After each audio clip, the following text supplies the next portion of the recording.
और इस वक्त जो सबसे बड़ी खबर आ रही है वो ये कि शिवालिक जहाज 45,000 मीट्रिक टन एलपीजी लेकर कुछ ही देर में भारत पहुंचने वाला है। जी हां, आखिरकार स्ट्रेट ऑफ हॉर्मुज से भारतीय ध्वज वाले जहाजों को निकलने की अनुमति एक एक कर मिल रही है। एक बड़ी कूटनीतिक कामयाबी और उसी के तहत सबसे पहले शिवालिक जो है अब से कुछ ही देर में गुजरात के मुद्रा पोर्ट पर शिवालिक जहाज का इंतजार हो रहा है। 45,000 मीट्रिक टन एलपीजी लेकर कांदला पोर्ट पहुंचेगा। मिडल ईस्ट में जंग के बीच से शिवालिक को लाना बेहद चुनौतीपूर्ण था। जिस रास्ते से शिवालिक आया है वहां पर मिसाइल चल रही हैं, ड्रोन से हमला हो रहा है, आग बरस रही है और इस रास्ते से शिवालिक को सही सलामत लाना बहुत बड़ा काम है। अमेरिकी अधिकारी भी इस बात पर चर्चा कर रहे हैं। वहां के मीडिया में यह भी चर्चा हो रही है कि किस तरह से भारत सरकार ने इसे अंजाम दिया है। युद्ध के बीच अपने जहाजों को सकुशल लेकर आ रहे हैं, पैसेज दिलवा दिया है। शिवालिक को देखकर जितना हिंदुस्तान खुश हो रहा है, लेकिन इस बीच पाकिस्तानी मुनीर पर गुस्सा हो रहे हैं। पाकिस्तान में पेट्रोल गैस को लेकर जबरदस्त कोहराम मचा हुआ है। सैंक्शंस लग रहे हैं, कट डाउन किए जा रहे हैं, लेकिन हिंदुस्तान में स्थिति कमोबेश सामान्य है। पाकिस्तान में क्या हो रहा है? ट्रंप कैसे हॉर्मुज में फंस गए हैं, अकेले अलग थलग पड़ गए हैं। उन्होंने एक पूरी वॉरशिप नीति जो है तैयार की थी, सबसे कहा था मदद करो, स्टेट ऑफ हॉर्मुज पर कब्जा करेंगे, सबने मना कर दिया। तो ट्रंप अलग थलग पड़ गए हैं। पाकिस्तान किस तरह से पैनिक में है और हिंदुस्तान इस सब के बीच अपनी कूटनीतिक सफलता से कैसे इस एनर्जी क्राइसिस से निपट रहा है, सब कुछ देखिए इस रिपोर्ट में। स्ट्रेट ऑफ हॉर्मुज में घुसे ट्रंप बुरी तरह फंसे।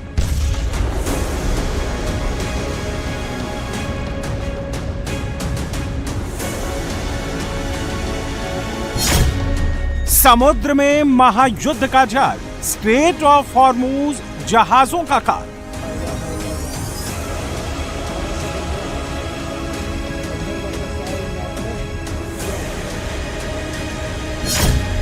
ट्रंप ने कई देशों को मदद के लिए बुलाया, कोई साथ देने नहीं आया।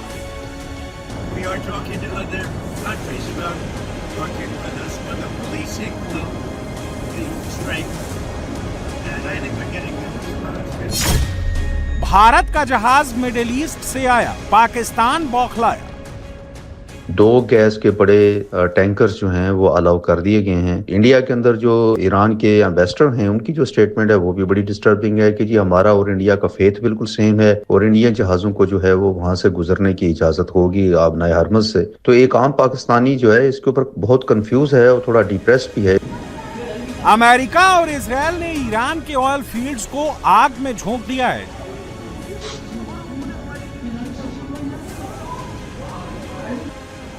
जिसके बाद ईरान ने स्ट्रेट ऑफ हॉर्मुज को सील कर दिया है।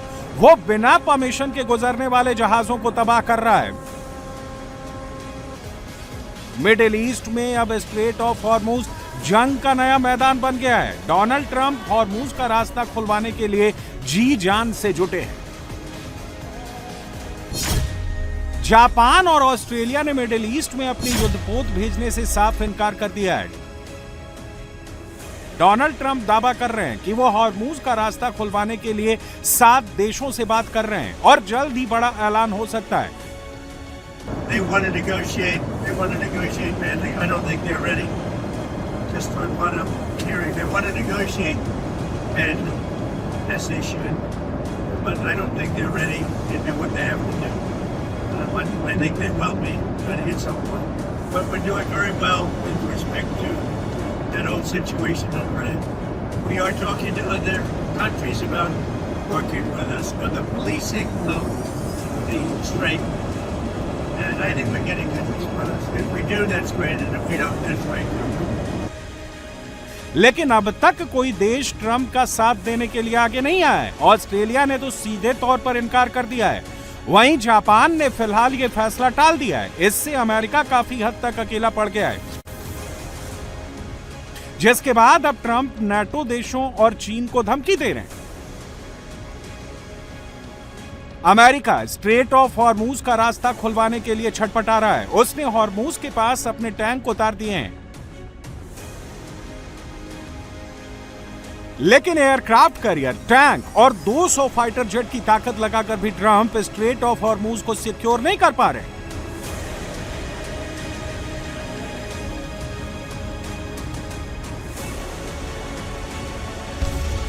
ईरान ने स्ट्रेट ऑफ हॉर्मुज से एक भी जहाज को गुजरने नहीं देने जाने की कसम खा रखी है। ऐसे में अगर कोई जहाज ईरानी चेक पॉइंट को पार करने की कोशिश करता है तो ईरान उन्हें मिसाइल दाग कर तबाह कर देता है। ईरान अब तक स्ट्रेट ऑफ हॉर्मूज में कई जहाजों को निशाना बना चुका है। चेतावनी के बावजूद गुजरने वाले 18 जहाजों को ईरान समंदर में डुबो चुका है। हॉर्मूज की सबसे बड़ी कमजोरी इसका बेहद संकरा रास्ता है, जिसकी चौड़ाई कुल 34 किलोमीटर है, लेकिन जहाजों के लिए सिर्फ 2 शिप लेन है। इसमें से एक लेन खाड़ी देशों के अंदर जाने के लिए और दूसरी लेन खाड़ी देशों से बाहर आने के लिए इस्तेमाल की जाती है। लेकिन अब इस रूट को ईरान ने पूरी तरह से लॉक कर दिया है। स्ट्रेट ऑफ हॉर्मूज से रोजाना करीब 14.2 मिलियन बैरल कच्चा तेल दुनिया भर में भेजा जाता है। यह दुनिया की कुल खपत का करीब 20% तेल है। इसमें करीब 2.09 मिलियन बैरल कच्चा तेल भारत में आता है, जबकि चीन में लगभग 5.35 मिलियन बैरल तेल सप्लाई होता है। यानी स्ट्रेट ऑफ हॉर्मूज से गुजरने वाला आधा तेल चीन और भारत में आता है। लेकिन जब से मिडिल ईस्ट में जंग शुरू हुई है, तब से स्ट्रेट ऑफ हॉर्मूज के रास्ते सिर्फ 11 मिलियन बैरल तेल की सप्लाई ही निकल सकी है। और ये 11 मिलियन बैरल तेल भी सिर्फ चीन में भेजा गया है।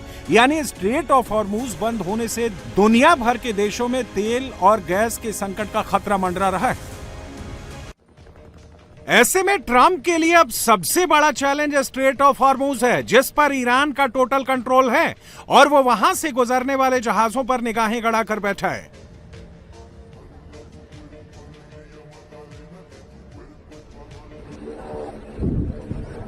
लेकिन जिस स्ट्रेट ऑफ हॉर्मूज में ईरान ने हजारों शिप माइंस बिछा रखी हैं, जिस स्ट्रेट ऑफ हॉर्मूज में 200 से ज्यादा जहाज फंसे पड़े हैं, वहां भारत एकमात्र ऐसा देश है जिसके जहाजों को निकालने के लिए ईरान सेफ पैसेज दे रहा है।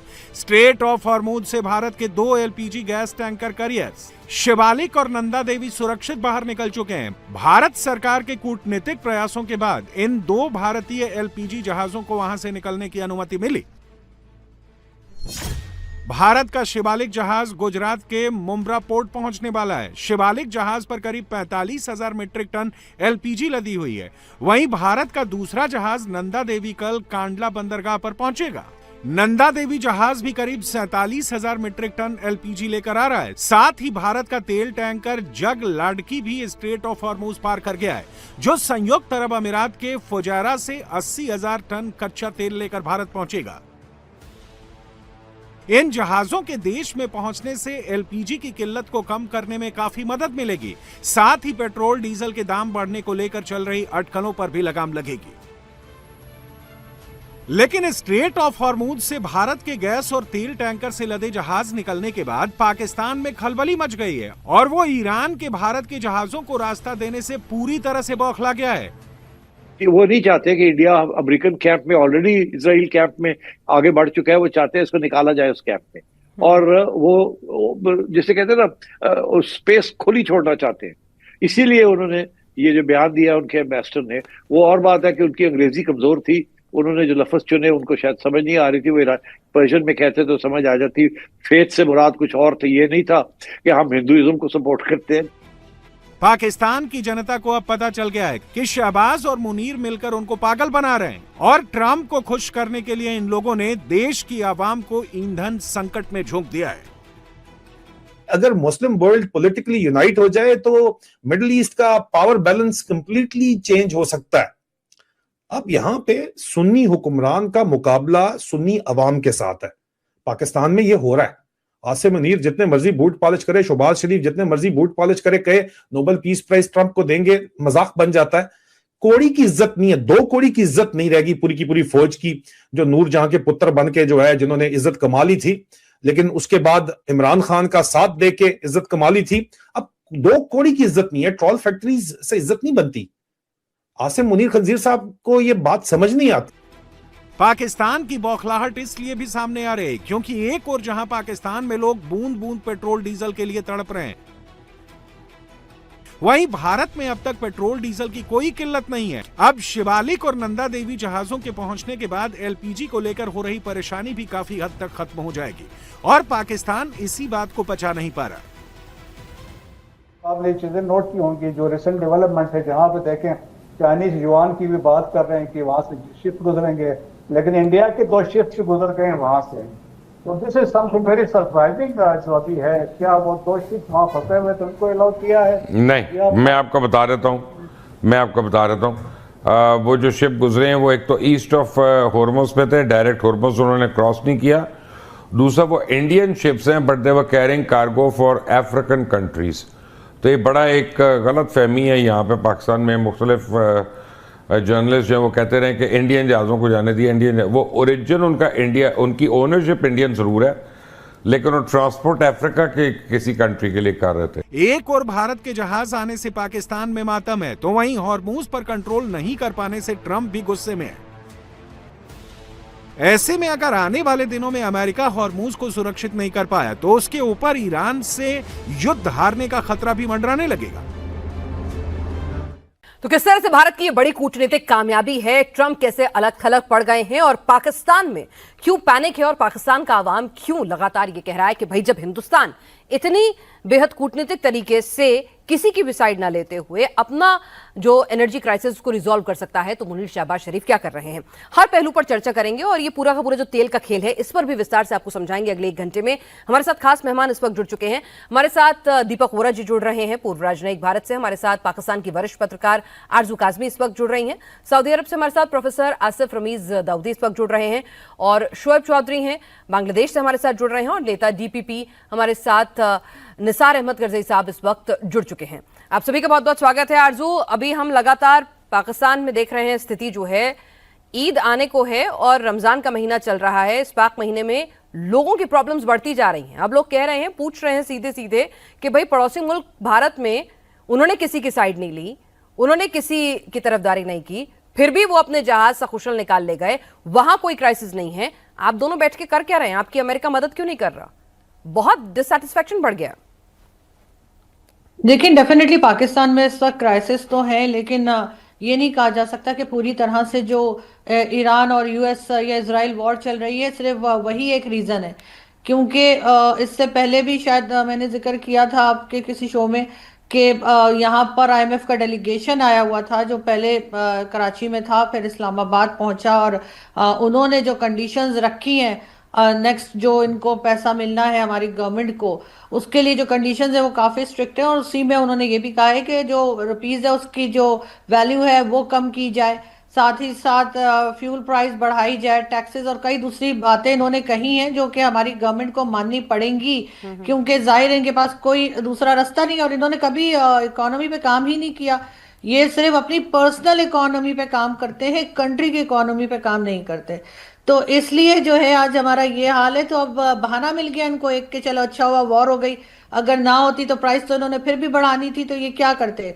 तो इस वक्त डेफिनेटली पाकिस्तान में जो एक आम सिटीजन्स हैं वो बहुत मुश्किल में है, लेकिन अगर आप गवर्नमेंट की तरफ देखें तो कोई परेशानी नहीं है। चाहे वो हमारे पीपल्स पार्टी के लोग हों जो पार्लियामेंट में हैं, उनके लिए करोड़ों की गाड़ियाँ ऑर्डर की जा रही हैं।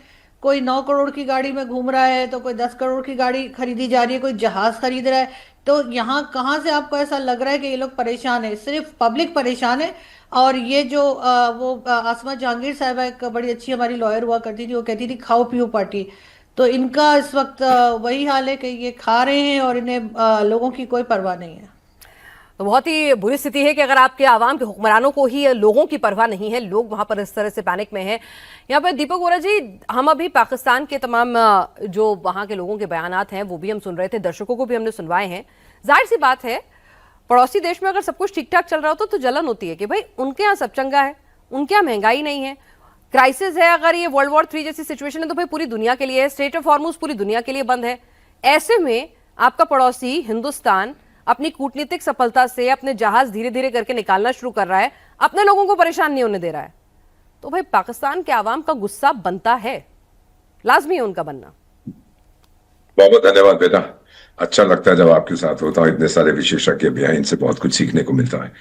ये ईरान का जो दूतावास है जहां मैं रहता हूँ, देश की राजधानी में 2 बिल्डिंग छोड़ के है। तो आज मेरी मुलाकात हो रही थी उनके किसी व्यक्ति से, सीनियर ऑफिशियल से, वो मेरे पास आए थे, घर में बातचीत कर रहे थे और उन्होंने एक चीज कही है कि भारत का एक भी टैंकर हम नहीं रोकेंगे। ये मैं नहीं कह रहा, ये उनको मैं कोट कर रहा हूँ। मैंने कहा सर ऐसा हम पे मेहरबानी क्यों कि आपने हमारी आलोचना नहीं की है, आपने हमारी मुखालफत नहीं की है। वो खुद ही जिक्र कर रहे थे 65-71 में हमने गलती कर दी एक्सेट्रा, वो जाने दीजिए, वो पुरानी बातें हैं। लेकिन अब हमारी दोस्ती बहुत मजबूत है। से थैंक यू वेरी मच, बहुत अच्छी बात कही। दूसरा, अभी मैं सुन रहा था बेटा जो आपने रिकॉर्डिंग प्ले की थी, कोई पाकिस्तानी जर्नलिस्ट और एक बुजुर्गवार कह रहे थे कि हमारी कौम कहती है कि ये मजहब हमारा एक ही है।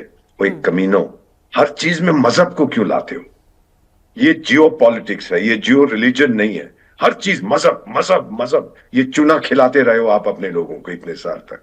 Iran doesn't care about your मजहब, उनको चाहिए नॉर्मल सी पीस, धंधा, सब कुछ ठीक हो जाए वहां पर।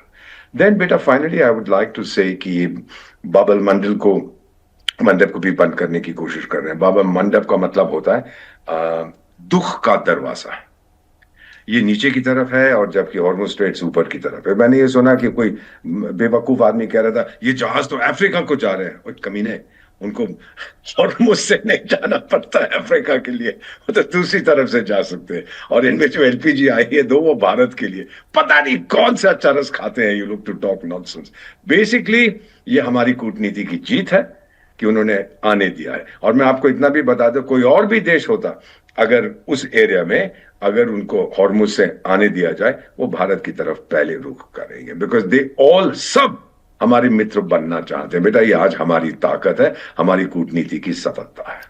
जी, प्रोफेसर आसिफ रमीज दाऊदी भी हमारे साथ इस वक्त जुड़े हुए हैं। प्रोफेसर रमीज, अगर बात करें तो निश्चित तौर पर जब वहां इतनी बड़ी तादाद में जहाज, टैंकर्स वहां पर अटके हुए हैं, लगातार सिक्योरिटी थ्रेट है, उस सब के बीच में अपने जहाजों को वहां से जो भी डील है उसके तहत आप बाहर निकाल लेते हैं, अपने देश का एनर्जी क्राइसिस रिफॉर्म करते हैं, तो जाहिर तौर पर इसे डिप्लोमेटिक सक्सेस तो कहेंगे ही, इसको सेलिब्रेट करना बनता ही है।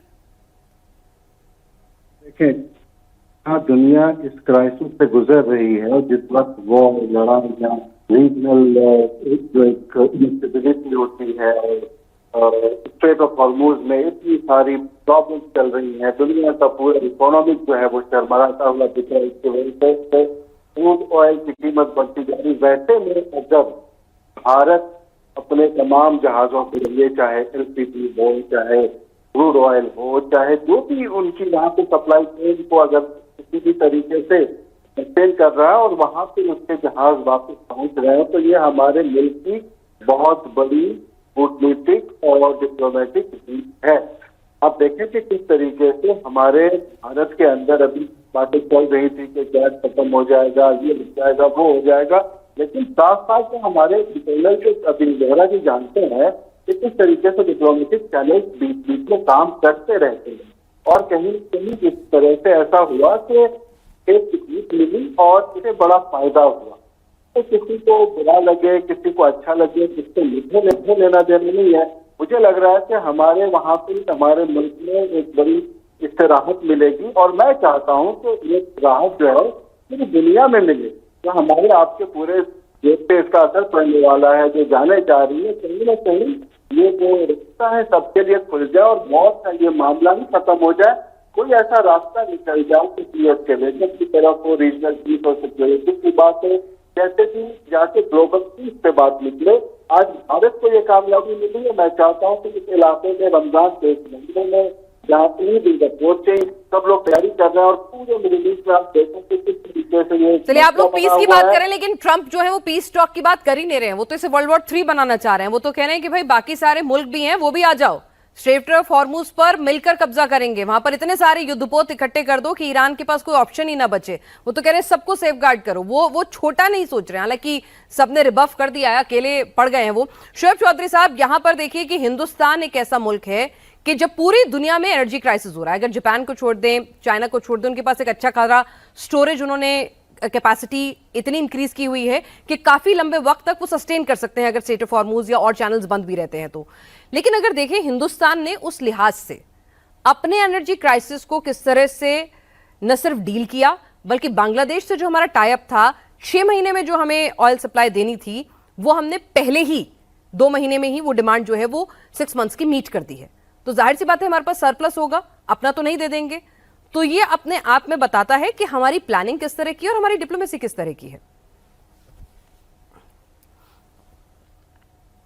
मीनाक्षी, बहुत बहुत धन्यवाद आपको।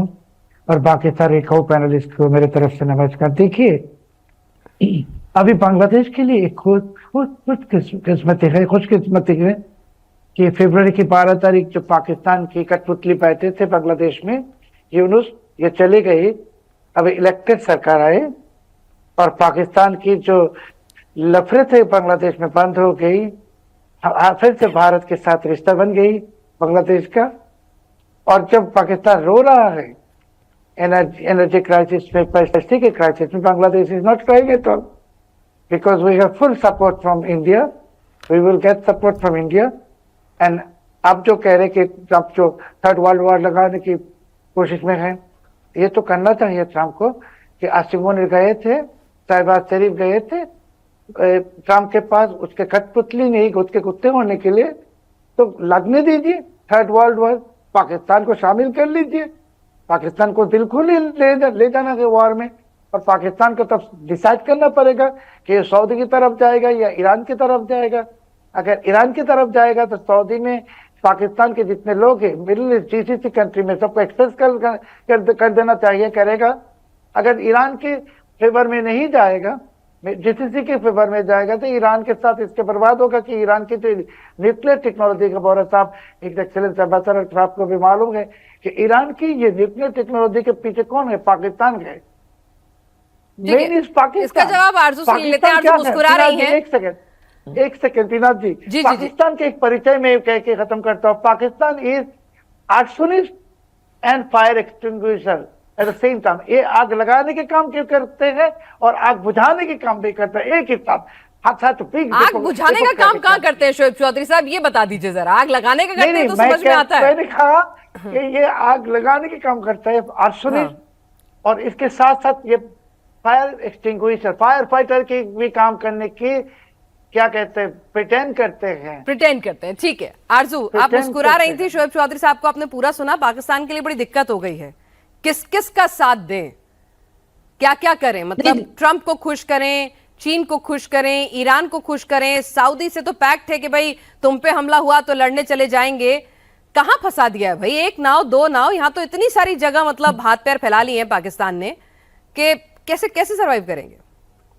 देखिए, बिल्कुल परेशानी तो यहाँ पर है और प्रॉब्लम्स और इश्यूज भी पाकिस्तान में मौजूद हैं, लेकिन जाहिर है कि इनको अपने आप को बैलेंस करना पड़ेगा। जहाँ तक दीपक वोरा सर कह रहे थे कि रिलीजन को इस्तेमाल करते हैं, तो डेफिनेटली शुरू से ही करते हैं सर। ये तो 1947 से देश पूरा बना लिया था हमने तो रिलीजन के नाम पे, तो अब हम रिलीजन को हम इस्तेमाल नहीं करेंगे तो कौन करेगा?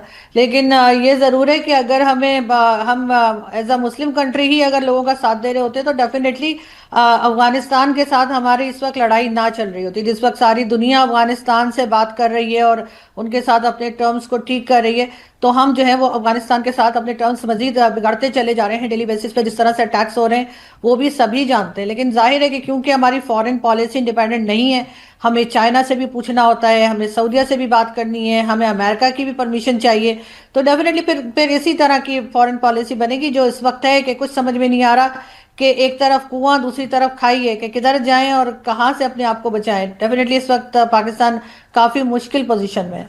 बिल्कुल, आपने मुश्किल पोजीशन का जिक्र किया, तो इस बीच एक और स्कैंडल जो है आरजू, वो बहुत ज्यादा एक खत है जो तमाम सोशल मीडिया प्लेटफॉर्म्स पे घूम रहा है। कुछ वरिष्ठ पत्रकार उसको डिस्कस भी कर रहे हैं कि अफगानिस्तान पर हमला क्यों किया गया, अमेरिका से संबंध अच्छे करने थे, और साथ ही साथ जो हथियार हैं ये दावा किया गया, पेशकश की गई कि वहां जो हथियार आप छोड़ गए थे उनका इस्तेमाल हो रहा है हमारे खिलाफ भी, हम जाकर लेकर आएंगे। तो ये एक नया एंगल निकल कर आ रहा है। नहीं, देखिए, पाकिस्तान ने तो हमेशा से कहा कि जब अमेरिका वापस गया था अफगानिस्तान से तो जो वो वेपन्स छोड़ गए थे वो पाकिस्तान के खिलाफ इस्तेमाल हो रहे हैं। हमने ये भी कहा कि वो बलूचिस्तान में भी भेजे जा रहे हैं और वहां पर भी BLA वगैरह को मिल रहे हैं। तो ये इशू तो रहा है पाकिस्तान का, लेकिन जो ये अटैक पे अटैक करते चले जा रहे हैं उस पर कई लोग पाकिस्तान में ये बात कर रहे हैं कि कहीं ना कहीं अमेरिकन इन्फ्लुएंस है और शायद ये ट्रंप को खुश करने के लिए इस किस्म की जो अटैक्स चल रही हैं जिसे रोकने के नाम ही नहीं ले रहे, ऐसा कुछ चल रहा है। इसलिए कि अमेरिका की परमिशन के बगैर तो ऐसा कुछ कर नहीं सकते और अमेरिका को खुश करने के लिए कुछ भी कर जाते हैं।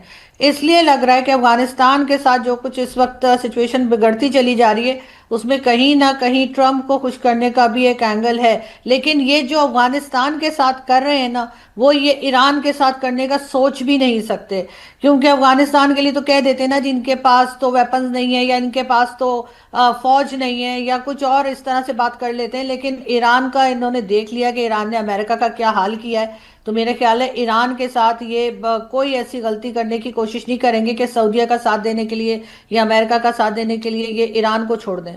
चलिए, तो इस पर भी बात करूंगी आरजू की ईरान से तो कहीं ना कहीं डर लगता है, पाकिस्तान को बॉर्डर भी मिला हुआ है और आवाम भी बड़ी तादाद में इकट्ठा हुआ था और अमेरिका के खिलाफ मुखालफत की थी, भले ही गोलियां भी खानी पड़ी थी, उसके लिए भी बहुत थूथू हुई थी कि भाई दूसरे मुल्क के फौजी जो हैं हमारे आवाम को विरोध प्रदर्शन अपने मुल्क की मिट्टी पर करने पर कैसे गोली मार सकते हैं, तो वो एक अलग स्कैंडल चला था। लेकिन इस बीच निसार सरजई साहब हमारे साथ अफगानिस्तान से नेता डीपीपी के जुड़े हुए हैं। सर, एक स्कैंडल चल रहा है पाकिस्तान को लेकर कि एक खत है जो वो पाकिस्तान के रिजीम ने लिखा है यूएस को कि अगर आप हमें सपोर्ट करेंगे हमारी मिलिट्री रिजीम को तो हम अफगानिस्तान के खिलाफ पूरी वॉर जो है उसका ऐलान कर सकते हैं और अफगानिस्तान में घुसकर भी हथियार लाने पड़े तो लाएंगे, बस आप हमारा साथ दे दीजिए। जो पुराना एक जमाने में वो होता था एक पैक्ट दोनों मुल्कों के बीच में जहां अमेरिका भर भर के डॉलर देता था, बस वैसी कुछ व्यवस्था करा दीजिए।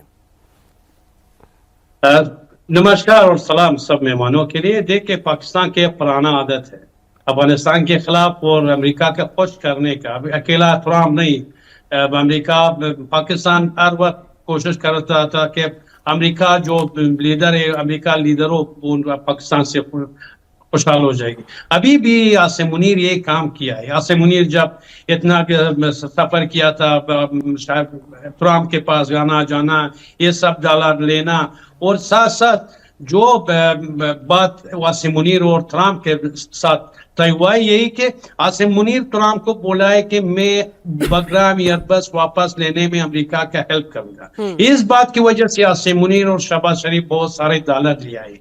और साथ साथ देखिए अभी कितना प्रॉब्लम है पाकिस्तान में, खेल नहीं है, उधर महंगाई है और लोग परेशान है। अभी कोई दुनिया पाकिस्तान के ऊपर एतमाद नहीं करता है। वो परेशानी है पाकिस्तान आवाम के लिए। और मैं सोचता हूँ कि आसिम मुनीर के पाकिस्तानियों एक बार आसिम मुनीर का डीएनए टेस्ट करे कि आसिम मुनीर सच पाकिस्तानी है या नहीं। ये आसिम मुनीर और शहबाज शरीफ जरदारी ये सच पाकिस्तानी भी नहीं। पाकिस्तानी लोगों को मैं पैगाम देता हूँ कि एक बार ये लोगों अपना लीडर लोग का डीएनए टेस्ट करिए, ये सच्ची पाकिस्तानी नहीं, क्योंकि ये सब आपके दुश्मन है।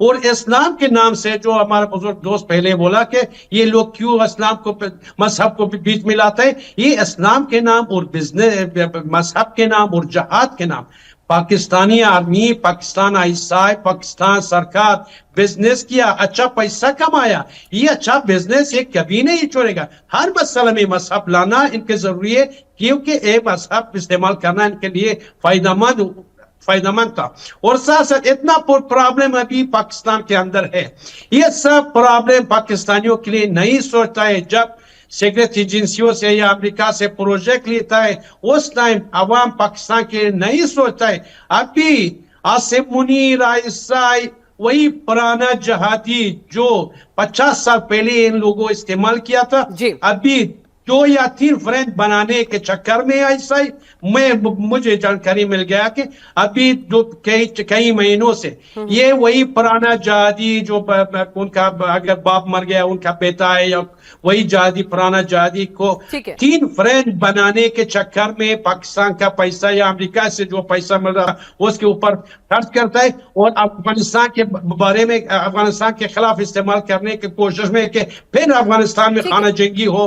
और वही बग्राम जो वादा किया ट्रम्प खुश कराने के लिए बोला था कि मैं बग्राम या बस लेने में अमेरिका की हेल्प करूंगा, उसी चक्कर में ये सब लफड़ा डॉलर के लिए और पाकिस्तान मजहब और इस्लाम और जहाद नाम इस्तेमाल कराना बहुत अच्छी तरह जानता है, उसके सिवा कुछ नहीं जानता है। चलिए, तो जंग करके कहीं ना कहीं पाकिस्तान अपने इंटरनल हालातों से लोगों का ध्यान भटकाना चाहता है, लेकिन जैसे आरजू लगातार पॉइंट ब्लैंक कह रही है कि भाई ये जो है वो आवाम को नहीं पसंद आ रहा है, ये जो सब कुछ अमेरिका के इशारे पे किया जा रहा है ये सब कुछ ऐसे चलेगा नहीं और लॉन्ग सस्टेन नहीं कर सकते हैं। हमारे साथ दीपक वोरा जी भी पूर्व राजनयिक लगातार जुड़े हुए हैं। दीपक सर, पाकिस्तान की तो बात कर ही रहे हैं, जरा ट्रंप की भी बात कर लें। ट्रंप चाह क्या रहे हैं? उन्होंने एक कहते हैं ना कि असेसमेंट करा, ईरान को बहुत कमजोर करके हाँक लिया। क्या उन्हें नहीं पता था कि स्ट्रेट ऑफ हॉर्मुज कार में किस तरह की स्थिति है, किस तरह की सुप्रीमेसी है ईरान की? और आज अब उनसे इस वॉर से निकलते नहीं बन रहा है कि निकले तो कैसे निकलें। पूरी दुनिया से कह रहे हैं तुम भी आ जाओ, इसे वर्ल्ड वॉर 3 बनाना चाह रहे हैं। दुनिया समझदार है, उनके लीडर ने कह दिया हम नहीं आ रहे, अपनी लड़ाई अपने आप लड़ो। ये बहुत अहम प्रश्न आपने पूछा। अभी मैं सुन रहा था हमारे मित्रों का। मैं आप सबको एक रेकमेंड करता हूँ, ये पुस्तक अब देखता हूँ अगर इस कैमरा पे आ सकती है। इसका नाम है चाणक्य चांट, चाणक्य के बारे में है, जिससे उन्होंने बड़े स्पष्ट रूप से कहा है कि पुराना इतिहास जो निकल चुका है, अगर उसी में फंसे रहोगे तो आगे नहीं बढ़ पाओगे। और चाणक्य ने ये भी कहा है कि धर्म जरूरी नहीं, नेशनल अफेयर्स, आपको ये देखना आपकी ताकत क्या है, दूसरे की ताकत क्या है, उसी के हिसाब से आप आगे बढ़े। अब डोनाल्ड ट्रंप साहब जो है, उनकी जो बीमारी है, मेरे अमेरिकन फ्रेंड्स ने कहा है, जो बहुत ही लोकप्रिय हैं, जो बहुत ही जानकार हैं, I have my own group, उन्होंने कहा इसकी बीमारी का नाम है नार्सिसिस्टिक डिलूजन, यानी मैं ऊपर भगवान और उसका प्रतिनिधि धरती पर मैं। ये घुस गया है, उसको समझ नहीं आई थी कि ईरान कैसे लड़ेगा। उसने सोचा था 2-4 घंटों में सब खत्म कर दूंगा, जो वेनेजुएला में घुस के उसको ले आए थे उठा के, तो वैसा ही हम कुछ करेंगे। उनके लीडर को मार दिया, फिर उसके बेटे को भी मार दिया। ये जो कह रहे हैं ना कि ये मुज्तबा खमैनी जिंदा है, ये झूठ बोलते हैं, इनको कुछ मालूम नहीं है। या तो वो कोमा में है या फिर रशिया चला गया है, उसका ही इज क्लिनिकली डेड, और अब जो भी उसकी जगह आएगा उसको भी ये लोग उड़ा देंगे। So my own feeling is Trump साहब फंस गए हैं, लेकिन वो हार नहीं मानेगा। अब बाकी देशों को उन्होंने कहा कि आप आगे मेरे साथ लड़िए, सबने मना कर दिया, तो अमेरिका भी अकेला पड़ गया। ईरान तो है ही अकेला, उसके साथ कोई नहीं है। 57 देश हैं, OIC, organization of Islamic cooperation के, एक ने भी उसका साथ नहीं दिया। वो उसको लोकल बदमाश मानते हैं उस एरिया में, सबके साथ पंगा लेता है। हूती को बना दिया, हमास को बना दिया, हिजबुल्लाह को बना दिया। करने की क्या जरूरत थी? चाचा लगता है तो इजराइल का जाके सबके साथ वहां पे लड़ेगा। So this is the general feeling. Iran का अकेलापन दूसरा है, ट्रंप का इसलिए है कि लोग उसके पागलपन में शरीक नहीं होना चाहते। This is what I believe. ठीक है आरजू, एक ऐसा दोस्त जो अलग ही स्प्री पे चल रहा है, पूरी दुनिया उससे थोड़ी दूरी बनाने की कोशिश कर रही है। आपके फील्ड मार्शल साहब उनके साथ लंच करके खुश होते हैं, उनकी तारीफों में कसीदे पढ़ते हैं, उनको नोबेल दिलाते हैं। अब वक्त आ गया है कि भाई अमेरिका की डर्टी जॉब इतिहास में की है, आगे ना करें, लेने के देने पड़ जाएंगे। देखिए, चाहे अमेरिका की बात हो या चाइना की, ये दोनों हमारे दोस्त नहीं हैं, ये हमारे बॉस हैं। इसलिए कि ये हमें पैसा देते हैं, ये हमें फायदा पहुंचाते हैं, इनके बगैर हमारा गुजारा नहीं होता। हमने कभी अपनी इकोनॉमी पे काम नहीं किया कि हमें जगह जगह ना जाना पड़े, वर्ल्ड बैंक या IMF के चक्कर से हम बच सकें। तो ऐसे में कभी हमें जो है वो अमेरिका की ज़रूरत पड़ती है, कभी चाइना की। और जब अमेरिका कह देता है तभी सऊदी अरेबिया या कोई कतर UAE भी जो है वो हमें लोन देता है। और अगर अमेरिका मना कर दे तो फिर ये जो मुस्लिम देश हैं ये भी हमें पैसा नहीं देते। तो इससे आप अंदाज़ा लगा लीजिए कि हम कितने इस वक्त मुश्किल में हैं या कितने मजबूर हैं। लेकिन ये ज़रूर है कि ये जो इस्लामिक कंट्रीज़ हैं इनमें भी कोई यूनिटी नहीं है।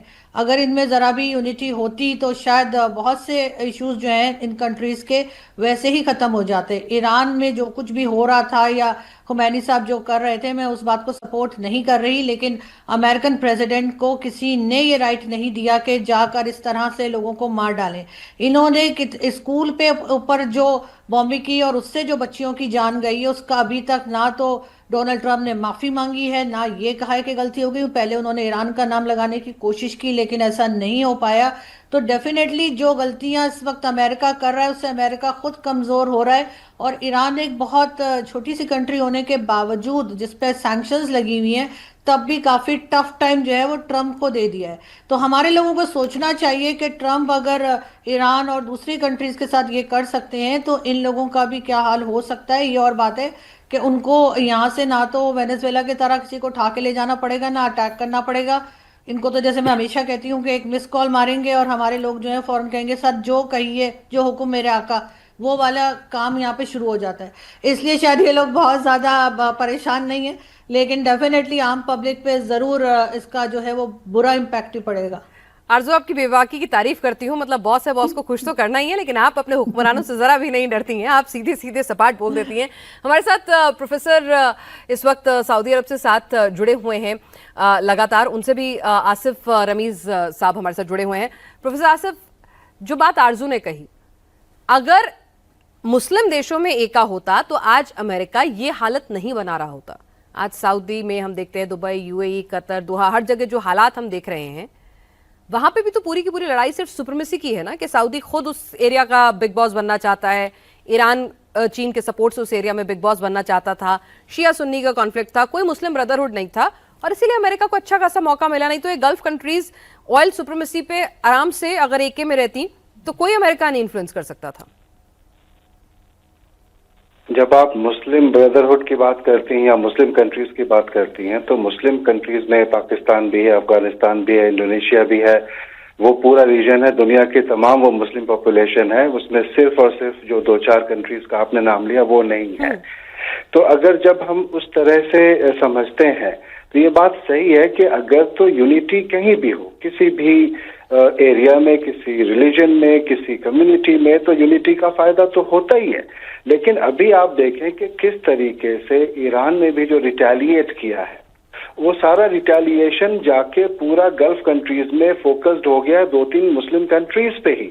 अगर उतनी सारी मिसाइलें अगर ईरान ने इजराइल की तरफ भी बिछा दिया होता या फेंक दिया होता, तो शायद उससे जो नेबरिंग कंट्रीज के अंदर जो एक किश्तियां जलाई हैं, या नेबरिंग कंट्रीज से जो दुश्मनी हुई है, या जो एक पूरा एक मामला बिगड़ा है, वो शायद नहीं होता। स्ट्रेटेजिकली लोग कह सकते हैं कि कुछ अपना प्लान है, इसकी वजह से प्रेशर बनाने की टैक्टिक्स है, लेकिन मुस्लिम ब्रदरहुड में कहीं ना कहीं ये जो एक अभी जो एक डेवलपमेंट हुआ है, जो इवॉल्व होकर सिचुएशंस आई हैं, ये बहुत ही ज्यादा आने वाले दिनों में मसले मसाइल क्रिएट कर सकती हैं। लेकिन मैं बता रहा हूं कि जिन कंट्रीज का नाम आपने अभी लिया, या आप यूएई की बात करें, या आप सऊदी अरब की बात करें, इवन बहरीन की बात करें, पर्टिकुलर अगर मैं जीसीसी की तरफ आ जाऊं, आप पिछले 5 साल, 10 साल, 15 साल, 20 साल के रिकॉर्ड्स देखिए, आप पाकिस्तान को देखिए, आप अफगानिस्तान को देखिए, बाकी उन तमाम कंट्रीज को देखिए, और देखिए कि रिफॉर्म्स कैसे हो रहे हैं,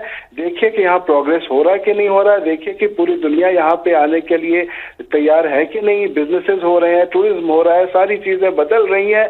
वैसी सिचुएशन में अगर कोई ऐसा मुल्क या ऐसा रीजन, ऐसा खित्ता जो तरक्की चाहता हो, जो प्रोग्रेस चाहता हो, जो पीस चाहता हो, उस पे आप रिटेलिएट करके किसी भी तरीके से प्रोवोक करके आप उसको चाहते हैं कि वार के अंदर आ जाए और पूरी थर्ड वर्ल्ड वॉर शुरू हो जाए, ये मुनासिब नहीं है। एक पहलू ये है कि चले ईरान के ऊपर जो भी अटैक हुआ, इजराइल ने किया, अमेरिका ने किया, वो एक मुद्दा है, लेकिन जो ईरान ने रिटेलिएट करके पूरे इस जीसीसी के अंदर जो एक तबाही मचाई, वो बिल्कुल सिर्फ अमेरिकन बेसिस पे नहीं है, बल्कि पूरे कहीं ना कहीं आप देखें सिविलियंस पे हैं, एयरपोर्ट्स पे हैं, सारी दुनिया की जो इकोनॉमिक जो सिचुएशन है वो तो खराब हो ही रही है। आप स्ट्रेट ऑफ हॉर्मुज पे चलो कर रहे हो, वो एक अपनी जगह है, लेकिन आप इन तमाम कंट्रीज पे क्यों इतनी बमबारियां कर रहे हो, ये मुनासिब नहीं है। और आपने करना है तो आपके पास डायरेक्ट आप इसराइल के अंदर करो। इसराइल की डिस्टेंस इतनी ज्यादा नहीं है जितना आप पेंटागन या वॉशिंगटन की बात करते हैं। आप देखें लेबनान के अंदर कितनी जाने गई। इस पूरे वॉर के अंदर अभी जो शुरुआत हुई है, ये तीसरा हफ्ता चल रहा है, उसमें कम से कम आप देखें कि 2000 तो 2-3 दिन पहले तक का रेशियो था, ये था रिपोर्ट थी, अभी कम से कम 3000 तो आंकड़ा चला ही गया होगा। उसमें ईरानियंस भी हैं, उसमें दूसरे मुल्कों के लोग भी हैं, और उसमें जो जीसीसी के अंदर जो दूसरे कोलैटरल डैमेजेस हुए वो सब है। इन जानों की कीमत की कौन फिक्र करेगा। अभी आप कह रहे थे कि डोनाल्ड ट्रंप जो है वो पीस नहीं चाहते, सही बात है, ये जिम्मेदारी दोनों तरफ की बनती है, लेकिन कहीं ना कहीं जब आप रिटेलिएट करते तो आप ये देखते हो कि आपका दोस्त कौन है, आपका दुश्मन कौन है। जैसे अभी मान लिया इंडिया के साथ एक बड़ा अच्छा हुआ कि दोस्ती निभाई ईरान ने, और स्ट्रेट ऑफ हॉर्मुज से वहां पे जहाजों को जाने दिया। उसी तरीके से ये देखना चाहिए कि इनके आसपास के लोगों में जो जितनी भी कंट्रीज हैं उसमें दोस्त कौन है। कम से कम दोस्ती से इतनी तो दोस्ती बरकरार रहे कि कल जब मिले तो आंख से आंख मिला के बात कर सके। हो सकता है कि ये चीजें लेकिन सर, आज आप दोस्ती की उम्मीद कर रहे हैं। दीपक वोरा साहब, इतिहास के पन्ने खंगाले जाएं तो क्या कभी इन गल्फ कंट्रीज ने ईरान के प्रति दोस्ती निभाई है? नहीं, बिल्कुल नहीं। मैं आपको बता देता हूं, जितने मेरे अरब दोस्त हैं सब ये कहते हैं हमें खतरा इजराइल से नहीं है, हमें खतरा ईरान से है। बेसिक क्वेश्चन जो बड़े ज्ञानी ध्यानी है पूछता हूं, कितनी दूर है ईरान इजराइल से? 1800 किलोमीटर। क्यों फुदक रहा वहां पर? आपका क्या लेना देना मिडिल ईस्ट में? आप तो हिस्से भी नहीं। मैं जाके कल लैटिन अमेरिका में शोर मचाना शुरू करूं, लोग मुझसे कहेंगे टाइगर तू यहाँ क्या कर रहा है, जा अपने आप को संभाल। फाइनली एक कहावत है ग्रीक यूनानी भाषा में, उसको कहते हैं कोस दियस दियस विल्ट पेरदेर प्रायस दमेंतात। हिंदी में कहते हैं उसको विपरीत बुद्धि विनाशकाल। जिनको भगवान बर्बाद करना चाहता है पहले उनका दिमाग खा जाता है, और ये डोनाल्ड ट्रंप के साथ भी हो रहा है और ये ईरान के नेताओं के साथ भी हो रहा है। क्यों हमला कर रहे हो 10, 11, 12 देश? क्या मिल जाएगा बेटा? एक ना एक दिन, एक महीने में, एक हफ्ते में, 4 दिन में ये जंग थम जाएगा। उसके बाद हमेशा के लिए करोड़ साल के लिए ईरान की छवि मट्टी में मिल जाएगी। Why are you doing this? आप पे भरोसा कोई नहीं कर। अगर इन्होंने चाणक्य पढ़ा होता तो ये समझ जाते। आज की मत सोचिए, आने वाले कल की भी सोचिएगा। जो बीत गया कल वो बीत गया। Look to the future. और ये मैं, हमारी बेटी पाकिस्तान से भी है, पता नहीं आपके लीडर आपकी बात सुनेंगे। अभी जो हो रहा है वो बिल्कुल ठीक है। सऊदी अरेबिया के साथ डिफेंस पैक्ट है, आपके खेती माशू को बुला के बोला टाइगर भेज अपने यहाँ पर जो एयर डिफेंस सिस्टम हो जाएगा। मैं कहां से भेजूं? अफगानिस्तान के लोग तो मुझे ठोक रहे हैं। What is all this nonsense? हस्ताक्षर करना आसान है, निभाना बड़ा मुश्किल है। ये भारत की कूटनीति है मैम। बिल्कुल आरजू, अगर अब सऊदी ने कह दिया कि भाई पैक्ट हुआ था, हम पे हमला हो रहा है, जरा आइए मदद कीजिए, बहुत मुश्किल में हो जाएगा पाकिस्तान। किस किस फ्रंट पे फौज लगाए? इतनी तो फौज नहीं बचेगी, इतने तो हथियार नहीं बचेंगे। नहीं, बिल्कुल इन्हें पहले सोचना चाहिए था। वो जो कहते हैं ना कि नजदीकी फायदे से पहले दूर का नुकसान देखना चाहिए, तो वो शायद इन्होंने नहीं देखा। और जब भी इस तरह के डिफेंस पैक्ट में गए जिसमें कहा तो ये जा रहा है कि अगर सऊदीया पे अटैक हुआ तो वो पाकिस्तान पे समझा जाएगा, और अगर पाकिस्तान पे अटैक हुआ तो सऊदीया पे। तो हमारे ऊपर तो अटैक चल रहे हैं अफगानिस्तान के, लेकिन सऊदीया कहाँ है? कहीं भी नहीं है। और अगर सऊदीया के ऊपर ईरान अटैक करता है, और जो कि डेफिनेटली वहां पर जो अमेरिकन बेसिस हैं उन्हीं को निशाना बना रहा है, तो पाकिस्तान के लिए बहुत मुश्किल है कि वो किस तरह से इन चीज़ों को मैनेज करेगा। इनको यकीनन इससे कुछ सबक सीखना चाहिए और आगे के लिए सोच समझ के बढ़ना चाहिए। अभी फिलहाल तो हम फंसे हुए, मुझे खुद समझ नहीं आ रही कि हम कैसे निकलेंगे। बिल्कुल कैसे निकलेंगे समझ में नहीं आ रहा। और आरजू, अगर बात करें आवाम की, तो आवाम में भी गुस्सा लगातार बढ़ता जा रहा है। ठीक है, आवाम को इतना नहीं समझ में आएगा कि भाई ठीक है, IMF की टीम आई हुई है, वहां पर अलग लूप होल्स हैं, उस हिसाब से भी चीजें दुरुस्त करनी है। लेकिन आवाम को ये तो दिखता है ना कि भाई पड़ोसी मुल्क है जिसके अंदर आपने आवाम के अंदर हेट्रेड भरी हुई है इतनी कि भाई हमारा अगर कोई दुनिया में सबसे बड़ा दुश्मन है तो यही मुल्क है। अब वो मुल्क, वहां पे पेट्रोल के प्राइस नहीं बढ़ रहे, वहां अगर शॉर्टेज हुई भी गैस की तो वो कमर्शियल की हुई और उस तादाद में नहीं हुई जो पाकिस्तान की स्थिति है।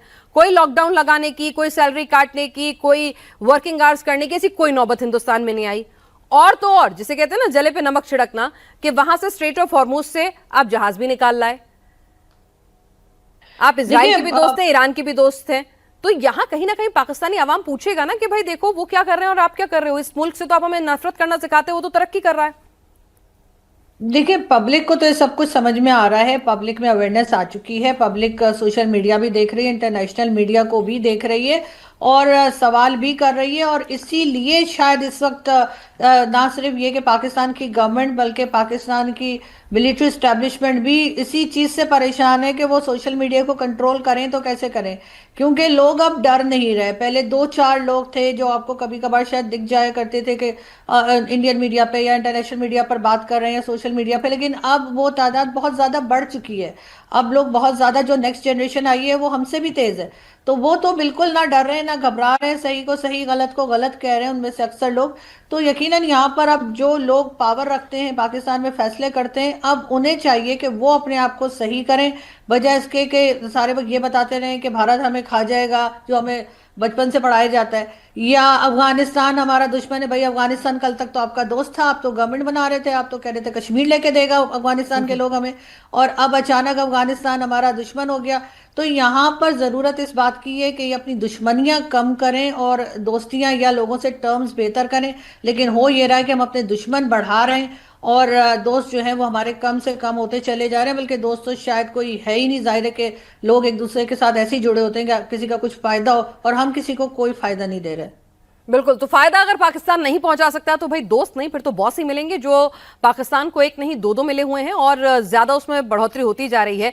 सरजई साहब, यहाँ पर ये बता दीजिए जरा कि अब भाई अफगानिस्तान को खूब कोशिश की पाकिस्तान ने एक वक्त पे कि भाई ठीक है आप हमारे खेमे में आइए, जब इमरान थे पूरी कोशिश की, अफगानिस्तान से भी दुश्मनी मोल ले ली है। बांग्लादेश में जब वहां पर विद्रोह हुआ, इंटरिम गवर्नमेंट आई, तो पूरी कोशिश की कि बांग्लादेश हमारे बेस्ट फ्रेंड बन गया है, हिंदुस्तान के खिलाफ इस्तेमाल करेंगे। वो भी कह रहा है कि भाई आपसे दोस्ती अच्छी नहीं है, हमें नहीं करनी, बाय। तो अब बेचारे पाकिस्तान करे तो करे क्या?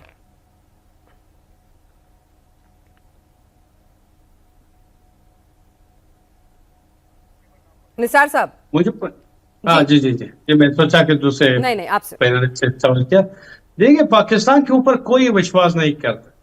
पाकिस्तान एक प्रोजेक्ट के लिए काम करता है, पाकिस्तान एक प्रोजेक्ट लेने का ड्यूटी है, ये पैसा पूरा पैसा एक, और पाकिस्तान जो सरकार, इसके ऊपर कोई भरोसा नहीं। देखिए, ये लोग 50 साल पहले मुजाहिदीन पाला, उसी मुजाहिदीन के खिलाफ हो गया। अभी तालिबान, ये लोग पाला, तालिबान को बनाया, तालिबान इनके खिलाफ।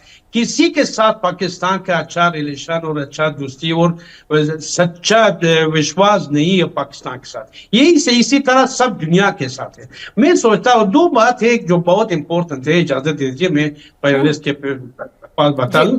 देखिए, ये एक बड़ी बात है, जो तालिबान 20 साल पाकिस्तान के पास था, और पाकिस्तान को मालूम है कि तालिबान किस तरह लड़ाई करते हैं, सब कुछ तालिबान को मालूम है। और अफगानिस्तान अभी कुछ अच्छा हथियार भी पाकिस्तान के पास, तालिबान के पास नहीं, अफगानिस्तान के पास नहीं। ये लड़ाई जो तालिबान और पाकिस्तान शुरू किया, और ये कई महीनों से, करीब 1 महीना हो गया कि ये लड़ाई कंटिन्यू जारी है। एक बात है कि ये पाकिस्तान के पास कितना हथियार और तालिबान, ये दोनों ठीक नहीं, काबिल मुकायसा नहीं, ये एक बात। और दूसरा, ईरान और अमेरिका, एक लड़ाई तालिबान और पाकिस्तान का जो बहुत फर्क है दोनों के बीच। दूसरा, अमेरिका, इजराइल और ईरान।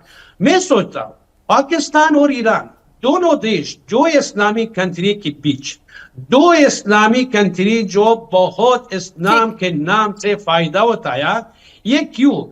47 साल ईरान में एक सरकार, 47 साल, और 47 साल अफगानिस्तान में कई सरकार बदल गया। क्यों? अमेरिका नहीं चाहता था। और मैं सोचता हूँ कि 47 साल ये खामनेई, खुमैनी और अभी तक ये ईरान का आखुंद का सरकार चला, इसके पीछे कुछ सीक्रेट बात है। और अमेरिका चाहता था कि 47 ये हुकूमत किया, और अफगानिस्तान में 47। अमेरिका ऐसा लग रहा है फिलहाल। सरसई साहब, यहाँ पे दीपक सर को इन्वॉल्व करूंगी क्लोजिंग रिमार्क के लिए। दीपक सर, यहाँ पर कोई न्यूक्लियर वेपन, कोई खामनेई, कोई सत्ता का परिवर्तन नहीं, सारा का सारा खेल था कि चाइना के एनर्जी सोर्स को चोक करना है। स्ट्रेट ऑफ हॉर्मुज पर अपनी पपेट गवर्नमेंट, चाहे ईरान के टुकड़े करके बनाई जाए, चाहे पूरी रिजीम करके बनाई जाए चेंज, वो बनानी है, ताकि जो तेल का, एनर्जी का खेल चल रहा है पूरी दुनिया में, वो चलता रहे। उसका सुप्रीम लीडर अमेरिका ही बना रहा है। आपने बिल्कुल सही कहा बेटा, वेरी इंसाइसिव कमेंट। यही था, तेल का खेल है, और किसी ना किसी तरह से हमको स्ट्रेट्स ऑफ हॉर्मुज पे कब्जा करना। एक तरफ ईरान है, दूसरी तरफ यूएई है, और तीसरी तरफ ओमान का एक एक्सक्लेव है, सबके साथ भिड़ रहा है। मैं आपको अभी बता देता हूं प्रोफेसर साहब, हमारे एक यूएई फ्रेंड ने मुझे कहा है 2 more इंडियन टैंकर्स, इसकी पुष्टि आप खुद कर दीजिएगा, 2 more Indian tankers with LPG are transiting through Hormuz. 2 तो निकल चुके हैं, आ रहे हैं, 2 और आ रहे हैं, और ईरान इसके बारे में कुछ नहीं कर रहा। ये फिर से हमारी कूटनीति की जीत है, जो मैं समझता हूं। एंड फाइनली क्या होगा यहाँ पर? मेरा मानना है कि ना कोई झुकता है ना कोई रुकता है, दोनों थक गए हैं, और जल्दी से जल्दी अब इस थकान के कारण मेरा मानना है अगले 48 घंटे में सीज फायर भारत की मध्यस्थता से हो सकती है। चलिए, तो अगले 48 घंटे बेहद अहम रहेंगे, निगाहें सभी की टिकी रहेंगी, क्योंकि इसने पूरी दुनिया में इकोनॉमिकली जरूर उथल पुथल मचाकर रख दी। आप सभी लोग इस चर्चा में शामिल हुए, आपका बहुत बहुत शुक्रिया।